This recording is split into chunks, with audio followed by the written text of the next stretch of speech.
Greetings. We are meeting for a very special live stream on the eve of our ingress of Pluto going into Aquarius.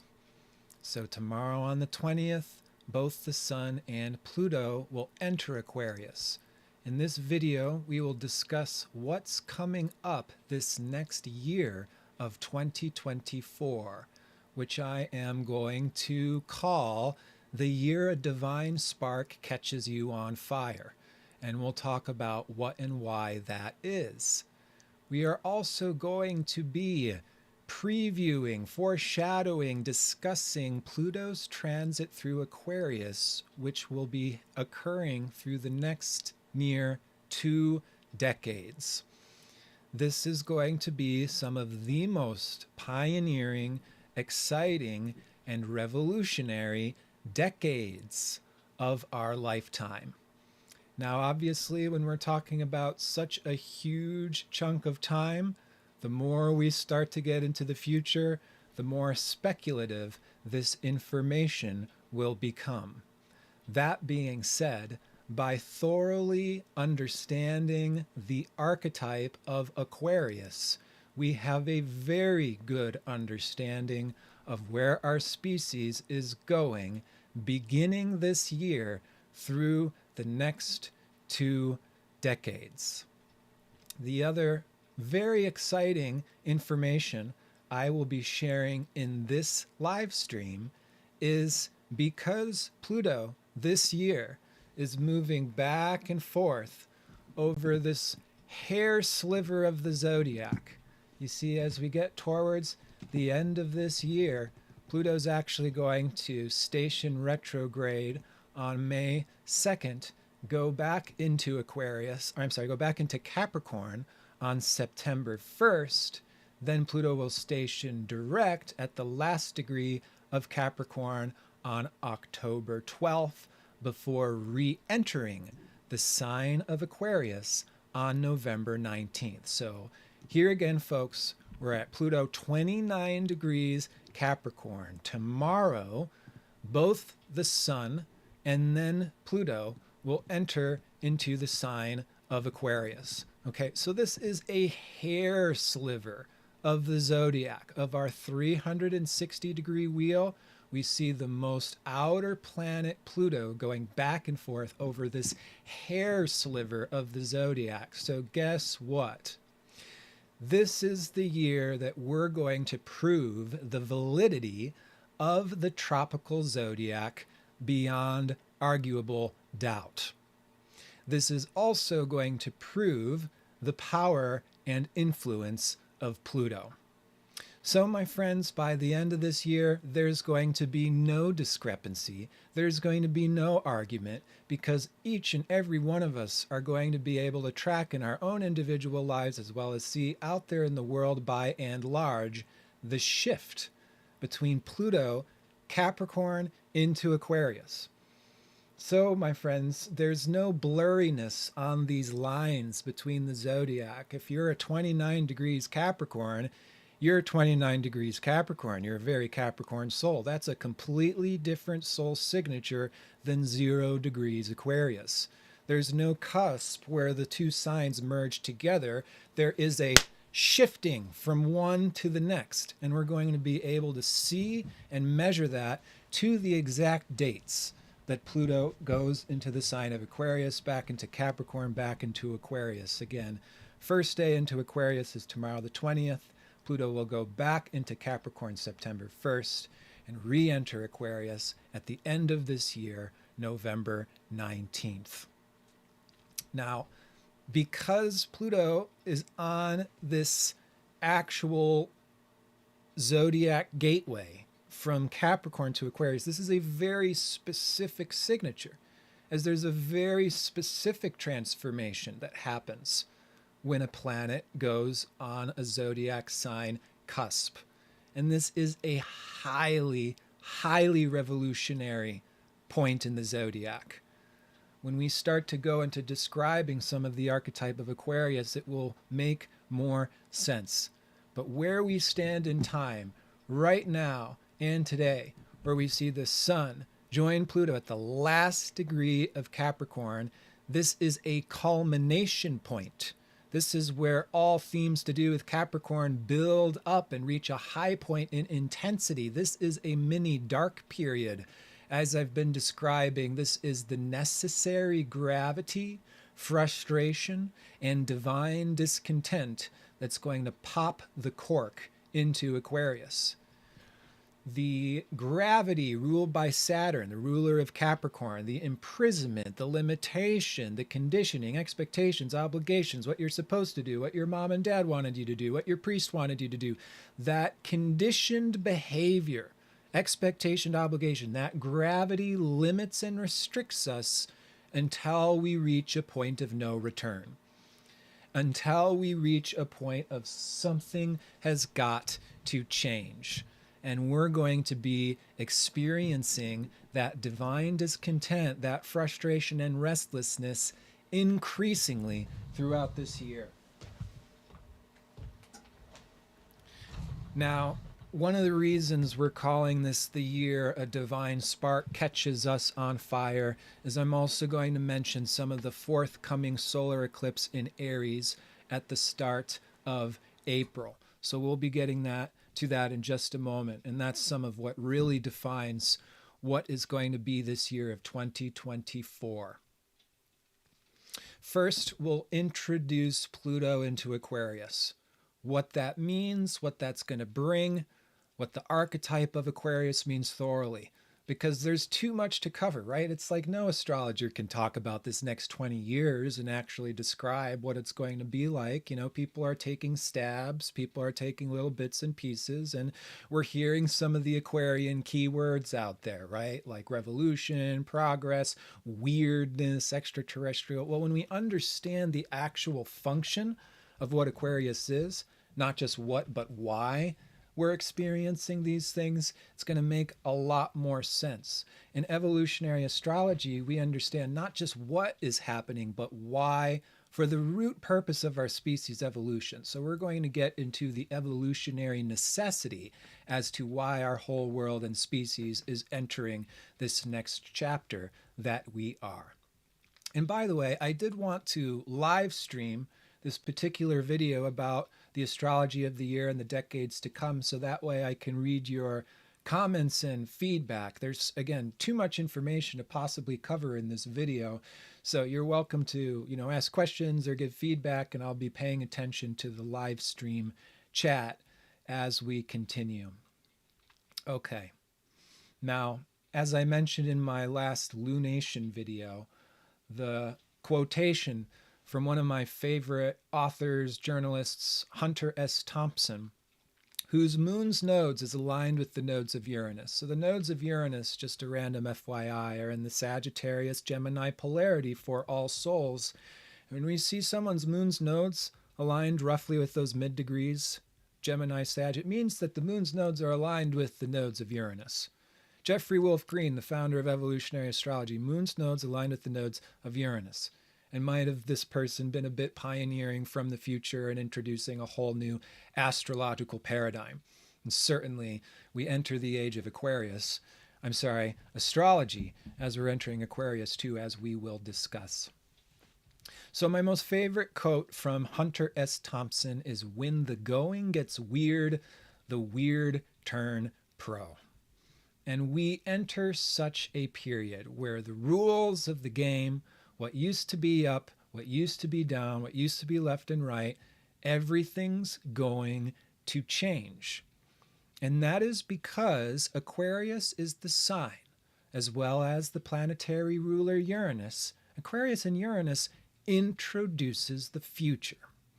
Okay, so as we mentioned, Capricorn, where we see the sun and Pluto, final culmination of Capricorn going on these days. It's a loaded spring dynamic that's going to lift us off. So right now it's like archaic. Look at the medieval age. Look at all of the war on this planet. Look at the misogyny. Look at this ancient, outdated religion. And it's this loaded spring that's going to lift off. And when we lift off into the future, do we know what the future is? Do we step from the medieval era into utopia overnight? Do we reinvent our spiritual paradigms, culture, and society overnight? I'm letting you know that our culture, society, and religion is going to be reinvented in the next 2 decades. The world, culture, society is going to look so foreign to us from where we now stand 2 decades from now, it will be nearly unrecognizable. And that's not just in the most obvious outward sense either. Our whole consciousness is about to go through a significant shift. The very rules of the game, our spiritual belief systems, again, society, culture, going through a massive deal of reinvention. So it's not going to make sense for a while. We're going to have this experience of, oh, we thought the universe was this way, and then the universe says, just kidding. We're going to experience divine absurdism to a level we've never even known it before.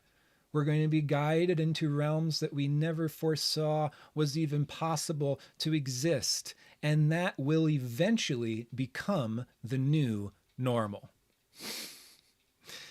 We've got quite a few steps, leaps, and bounds before we get there. The future starts to come in before we recognize what the future is. The future is weird. The future is strange. The future is unknown. So we're having the unknown being increasingly introduced in the years and the 2 decades to come. One of the more obvious outward expressions of this time will be so much revolution and disclosure around extraterrestrials, UFOs, other dimensions, etc., etc. And it's a perfect example of Aquarius in many respects, because what do we run into when we meet an extraterrestrial? What does that look like if you're on a completely different dimension or from a completely different planet? Are we going to be able to have any type of recognition or any type of similarity? That's something to discover.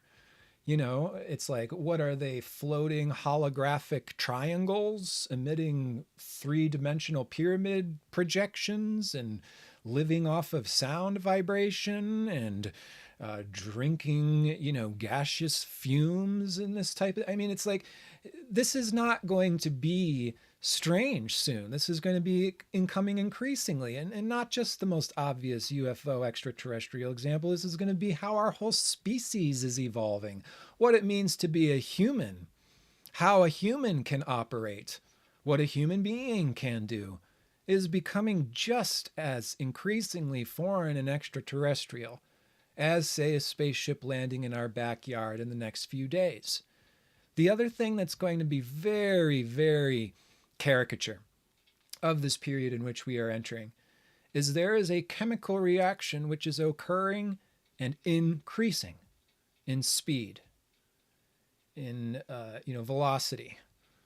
It's like a chemical reaction that goes bop, bop, bop, bop, bop, bop, bop, bop, bop, bop, bop, bop, bop, bop, bop, and then we've got domino effects of chemical reactions triggering chemical reactions, triggering chemical reactions.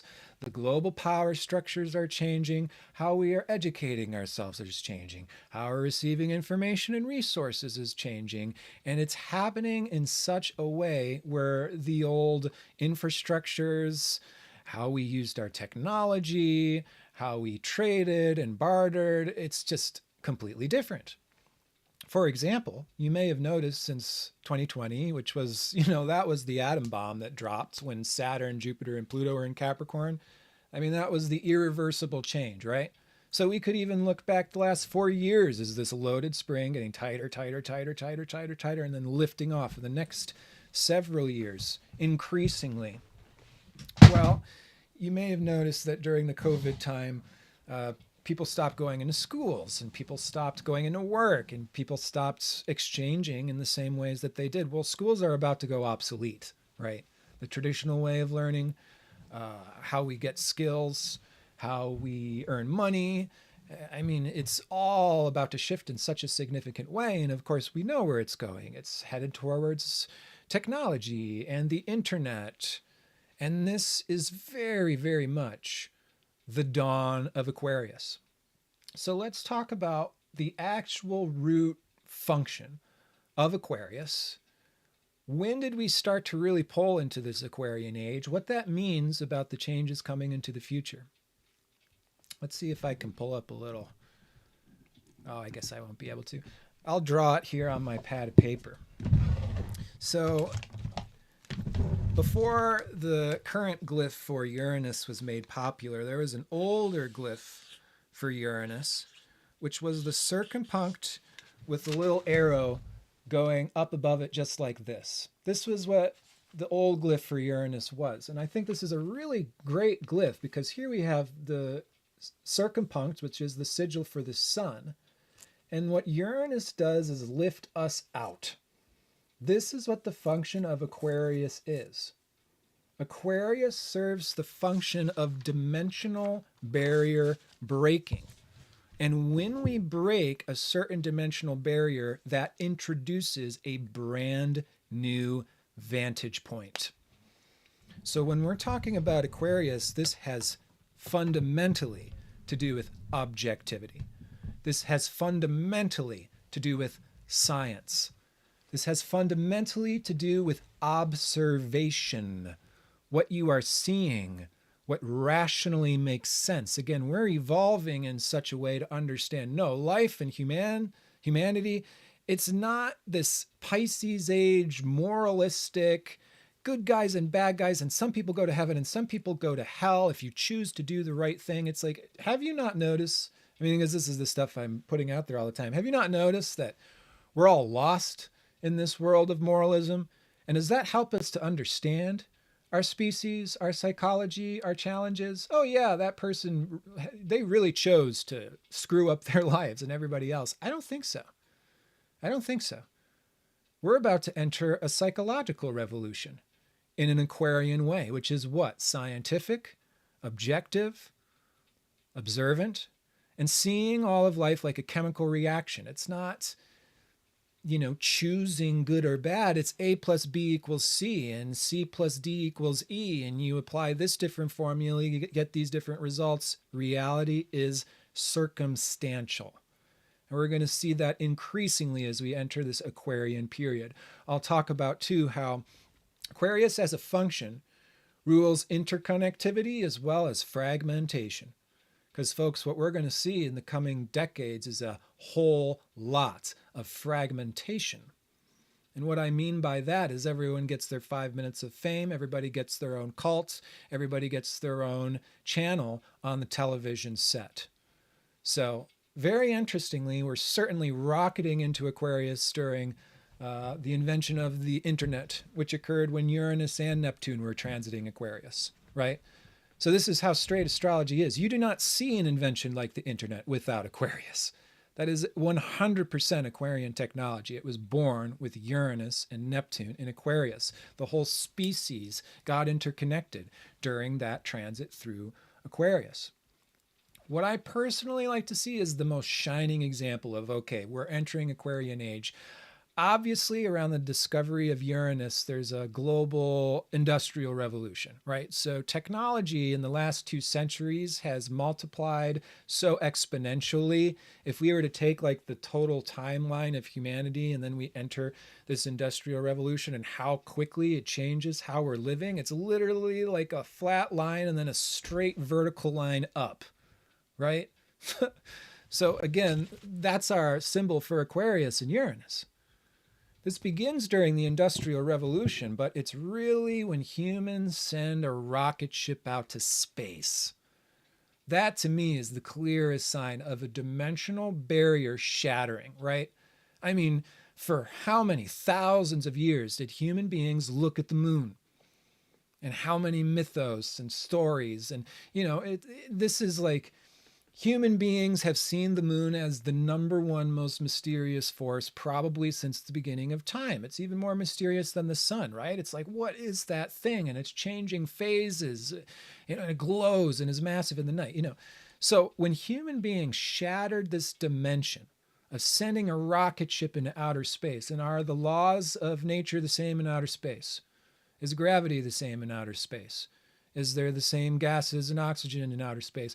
You enter a completely different reality, right? I'm sure,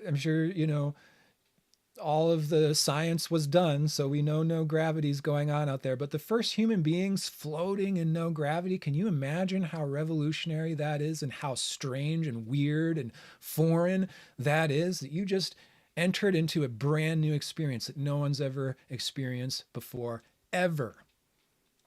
That's Aquarius. Okay. So we penetrate a dimensional barrier, send people to the moon, and what do they send back to Earth? Photographs.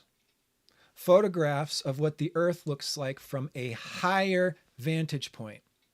Photographs of what the Earth looks like as a pale blue dot, right? That's the realm of Aquarius. My friends, we're all going to be getting that feeling. Not only just the experience, not only just the looking through the telescope or a microscope, we're going to have this feeling of distance, of objectivity, spaciousness, pale blue dot. Look at this thing really far away. And how does that change our vantage point? How does that change what it is that we thought we were looking at before? I'll give you some speculation of where I think Aquarius is going to go in the future. We're going to have such extreme breakthroughs in science and our understanding of time and our understanding of interconnectivity. And we're going to prove astrology, not merely because a bunch of New Agers like it, but because it gets proven by science.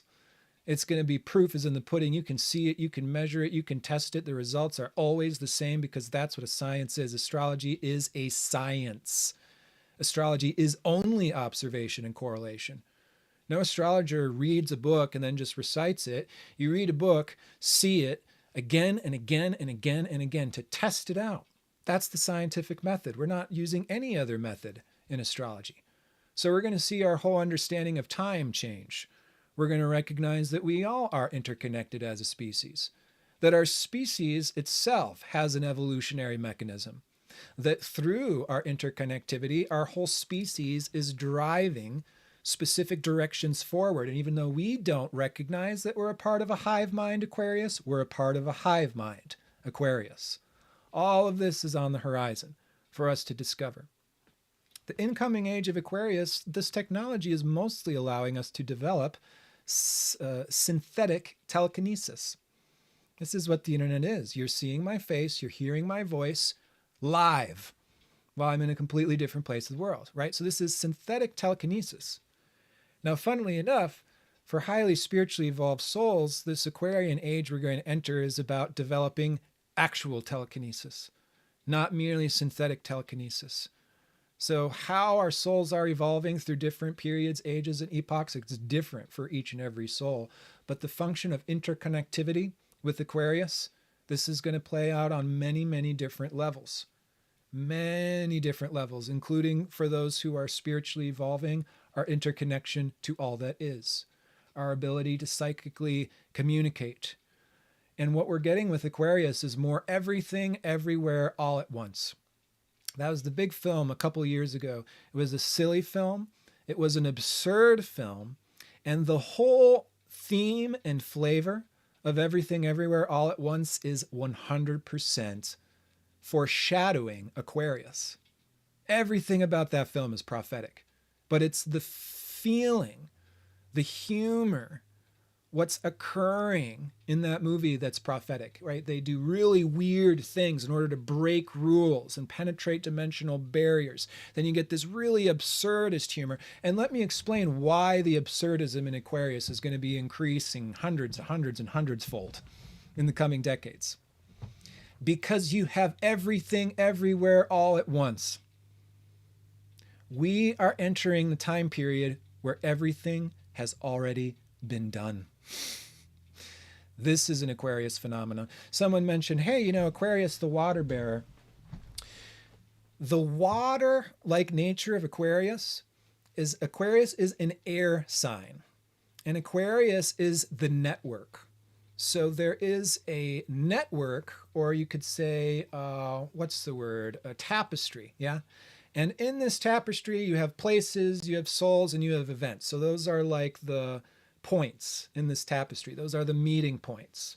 All of us, sun's here, we each our own little points. We each our own stars. Aquarius is the invisible network that interconnects all of the stars, all of the solar systems, all of the souls together through the network of life itself. And if you were to perceive that network of interconnectivity, it appears like water. So now you understand why Aquarius is the water bearer. It is actually the interconnectivity of all things through the mind, capital M mind, as in the mind of God. But guess what? Entering into this phase of life where now we're interconnected to this network, right? This is what the internet's already doing for us, right? I mean, I'm one of the souls that's dawn of the internet. So I hopped on the internet as soon as it was possible. I'm learning everything as soon as I can. And this is a new consciousness that's just beginning. Just wait till the souls that are starting to get born tomorrow through the next 2 decades. These are going to be souls, these Aquarian seed souls, they're going to be on such a different dimension than the rest of us. They're going to be unrelatable. And that's going to go 2 ways. We're going to be just like, look at these kids. They are cyborgs. They have Google implanted in their brains. They don't know what it's like to live in the real world. And they're going to look at us like, you don't know what the world is at all. Y'all are prehistoric. Y'all are in your backyards digging holes. And you think you know what the world is? Kids starting to get born tomorrow. This is how it's going to be. They live in a completely different reality than the world in which we were born. But this is what this point is, this absurdist, it can be atheist, it can be void, it can be empty, is once you know everything, what matters? You see? If everything, everywhere, all at once has already been done, what does it matter? What's the point of life? What's the point of being a human? They even describe this in the film Everything Everywhere All at Once as the woman makes contact with the all-knowing everything, and that's the attitude that she gets. It's like there's no point to anything. You know everything. What's left to do? Now, of course, that is not the end. That is the shadow. And we're going to see that shadow. Increasingly robotic, lifeless, heartless people, because who the fuck cares? Life and humanity is only a chemical reaction. Where we're going to have to take things, because everything's already been done, is you start to layer it on top of each other. You start to merge it together. You break it down and you put it together differently, and you add a little bit of this and a little bit of that. The absurdism is just going to go off the chain. It's going to continue and keep continuing and evolve and get weirder. And I've never, had pancakes with sausage links. Well, I've never had pancakes with corn on the cob. So we're rolling our corn on the cob and sausage links up in pancakes and eating it like burritos. Wow. I'm going to start selling that. It's just like, it's literally going to be like how we get sold everything now online and in these different, it's like, you're not going to be able to walk out your door without everything being sold to you. So you have to use that. What's really interesting about Aquarius is it rules this function of separation and interconnectivity simultaneously. Aquarius rules the function, the phenomena of trauma. We're going to be entering traumatizing times. What does that mean? Too much at once. Too much at once. Like, let's say a UFO lands in our backyard. You think people are going to be able to handle that one?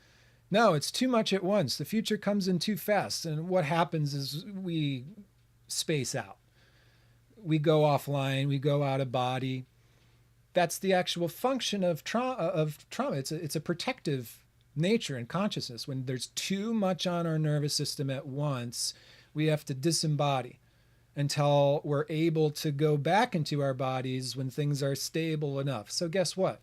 There's a lot of going in and out of our bodies, overwhelmed, too much information. Now, how do I get back into my body? There's going to be so many therapies, so many somatic therapies, trauma therapies, psychedelic therapies, spiritual therapy. The whole thing's just going to take off in a fundamentally new direction. But boy, are we learning much more about psychology, the bits and pieces, and how to put it all back together.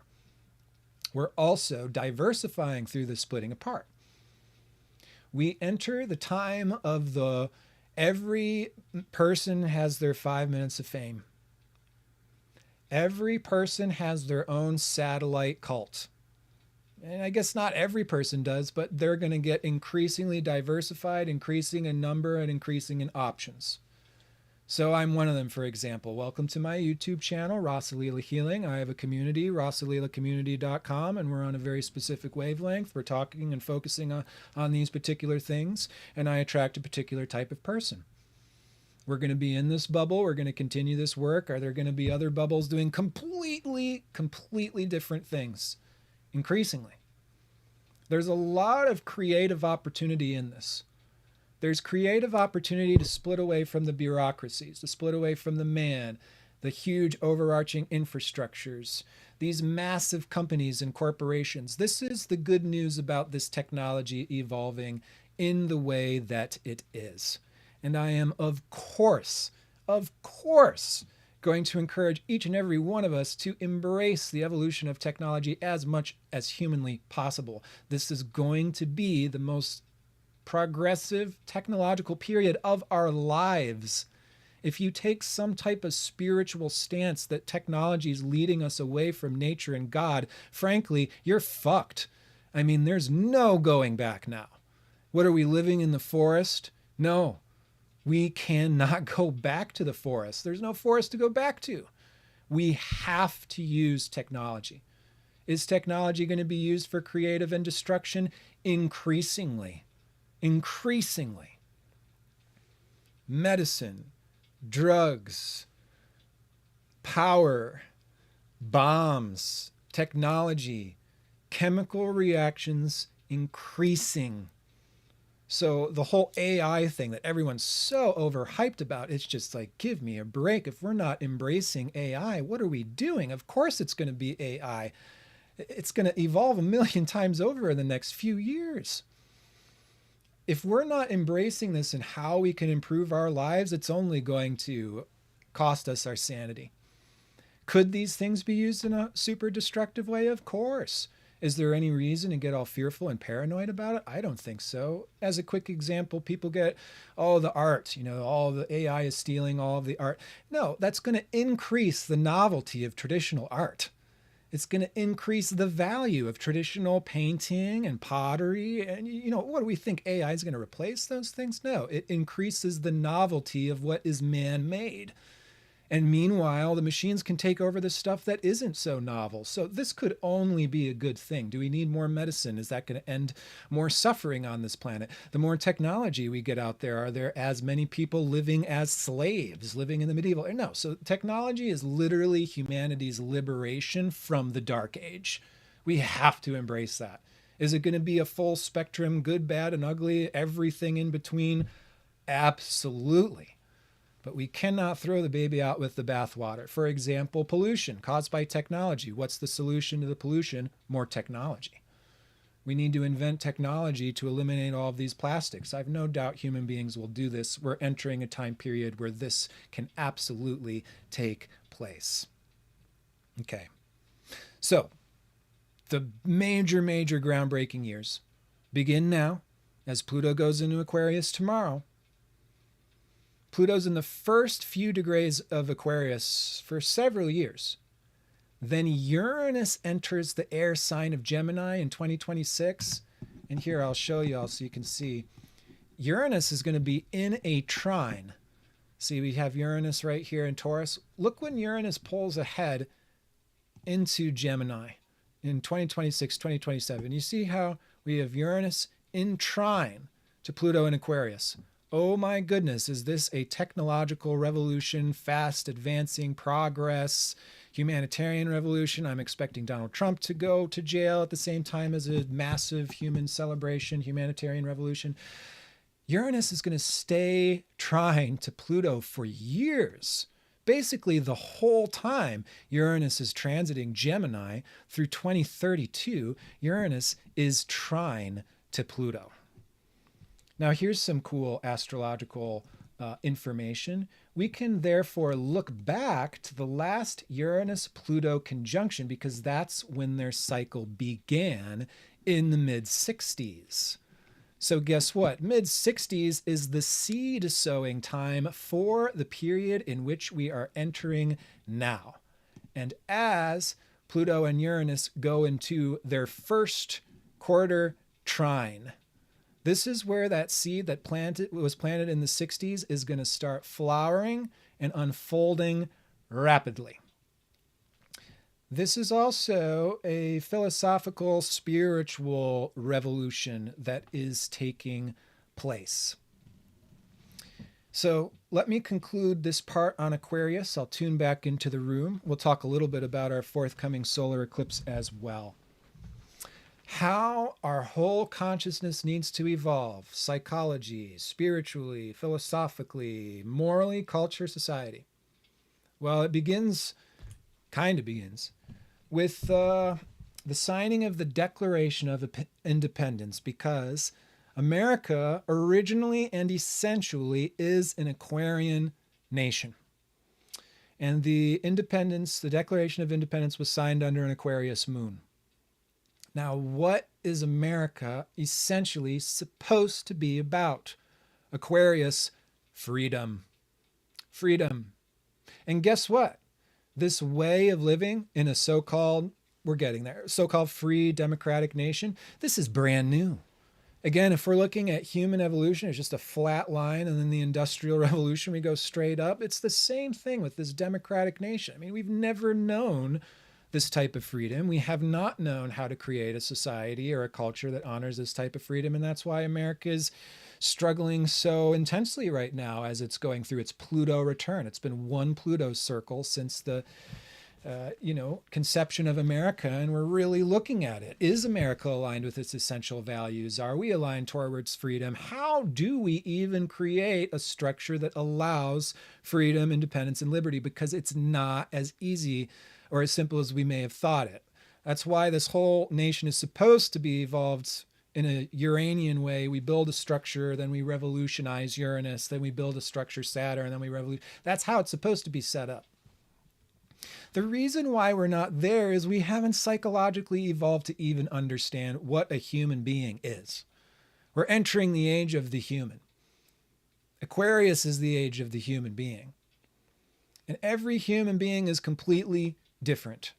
Different psychology, different mental disorders. So how do we regulate this? And how do we help people?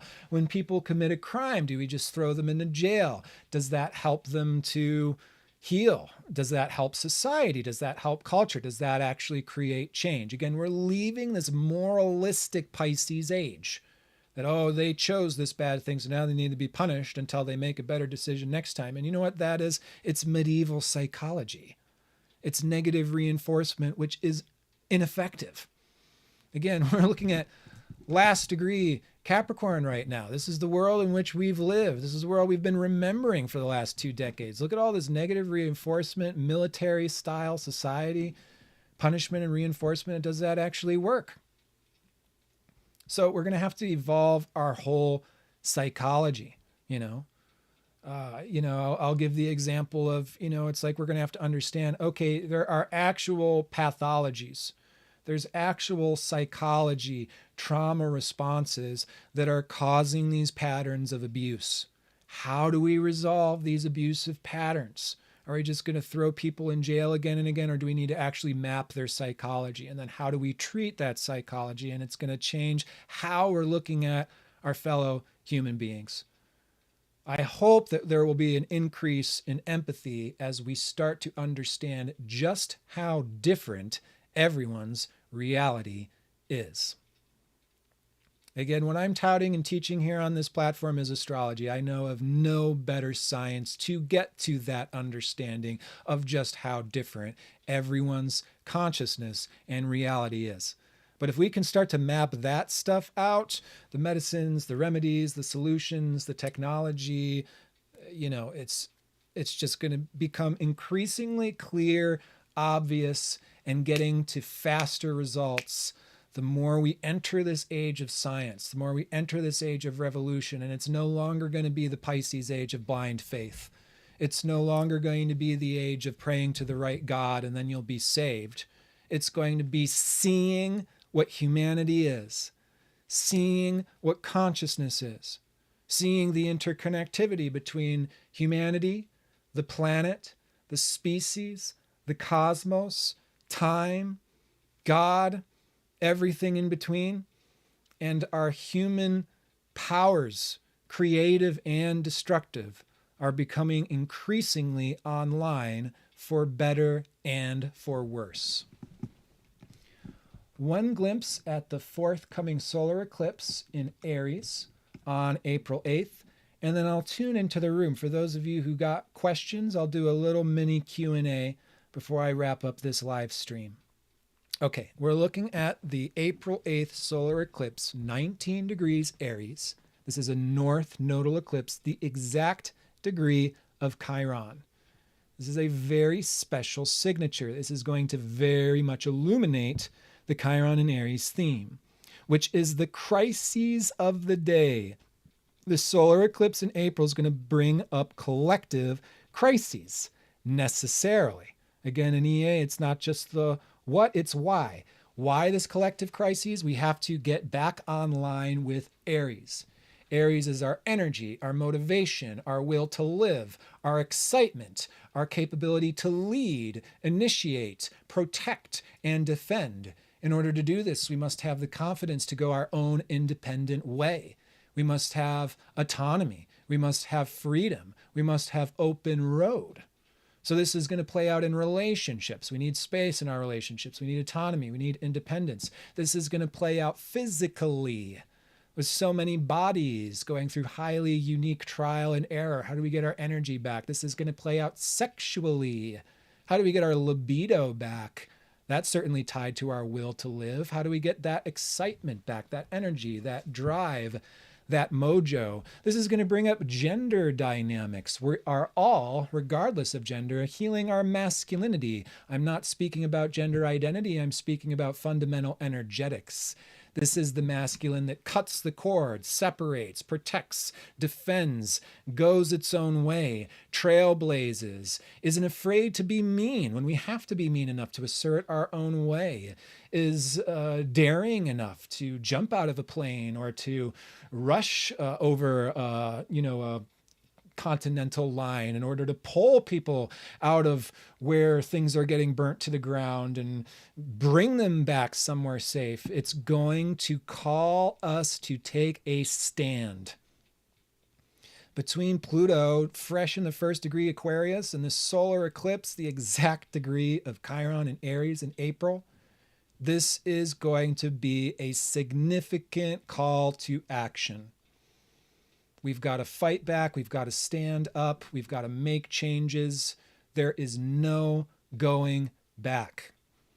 2024, the year a divine spark catches you on fire. I hope you're ready for some of that. I hope you're ready to harness and use that spark. Like a divine locomotive, it is time to go. Aries, go, get going, get moving. No time for waiting around anymore. Folks, again, we enter some of the most revolutionary, progressive, exciting decades of our lifetime. Any questions, comments, or last-minute feedback before I sign off for this live stream? And thank you, all of you that were joining me through this broadcast and giving your feedback and little comments. I very much appreciate that. I'm hearing a lot of, I am so ready. I spoke about how we're in this mini dark period and the springs being loaded and this tension at the start of this stream. I mean, my observations is this has been on an extreme I've never seen it before. I've never seen so many spiritual, lovey, New Ager people say, wow, life sucks. It's like, damn, that's intense, but it's a reflection of where we stand in time. There are so many people going through it in highly individual ways, and it is not for no reason. There are good reasons why we are in these challenges, tensions, and struggles. This can be going back to childhood. This can be going back to past lifetimes. These can be strings of lifetimes of oppression, of limitation, of expectation, obligation. Give back to the king, give back to your hubby. Strings of lifetimes coming to a conclusion. That is why it can be so heavy and intense right now. There has to be this reliving, remembering to load that spring and then spring off, break that shit down. cut the cord, put a hole in the veil, and step through.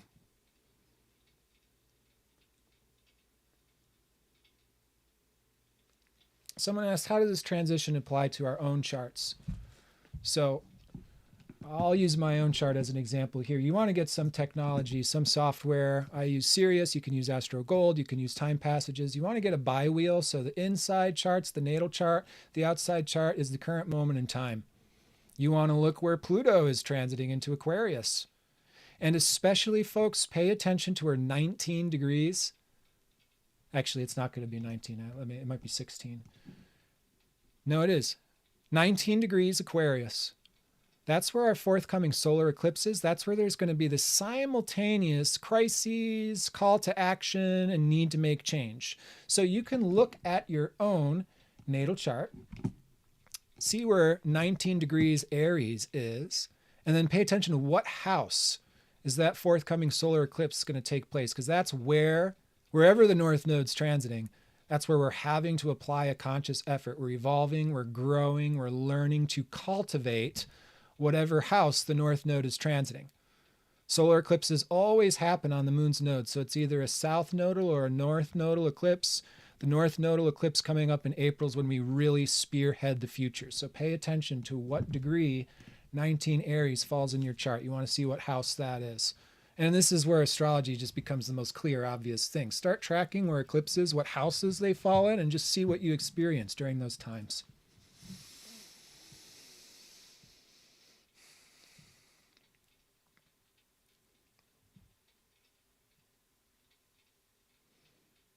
Yeah, if you got your moon at 29 degrees Capricorn, you're in the midst of a total identity crisis and overhaul.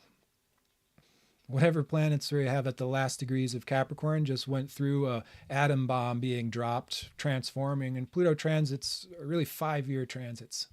No joke. It takes us time to re-alchemize everything on every single level, which is why 2020 was 2020. Many astrologers predicted 2020, not exactly the virus. Most of us thought it was going to be a World War III, but we knew that Pluto was going to change the very fabric of everything on a societal, global level. Someone asked about anger. So this is our Aries eclipse as well. I didn't mention anger. But we're healing our relationship to anger. This is a collective thing as well. Anger is a healthy, defensive, protective emotion. Most of us have been trained to just see anger as evil and angry people as evil, or angry people as fucking up because you should never be angry, which is just stupid and harmful. Like, let's kill off our protective, defensive warriors. That's a great idea.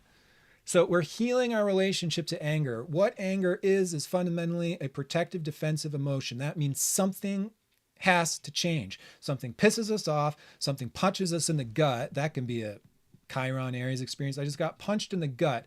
The wind has gotten knocked out of me. I have lost my energy and motivation. Now, how do I get that wind back into my body? This is the collective experience. So anger, reactivity, we're also looking at. We have to be able to use that anger. Anger serves a function. Something needs to be removed, or we need to move. We got to go somewhere and have space. We got to have more distance from this thing that is agitating us. We have to listen to, hold, respect, and honor anger.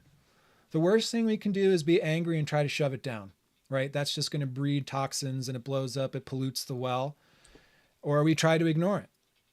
So it's not about, that's, I think, when things actually burn to the ground. Is we're not actually using that anger to make a change. What we need to do is use that anger, make that change, move away, create space. Now the anger's done. That's how we use anger healthily. And yes, I do offer personal readings. The best way to get a reading from me right now is to join the community and participate in our Q&A. I am also offering walk-in readings. If you join the community, sometimes I'll post on the community, hey, I'm available for walk-ins right now. So if you're on the community, you may be able to get a reading from me when I am available.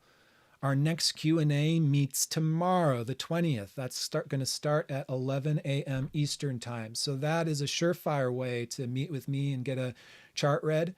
We read charts as a group. one of my favorite things to do. It's a great educational resource, but also we see how we're all mirroring these different experiences in unique ways. It's a very magical gathering.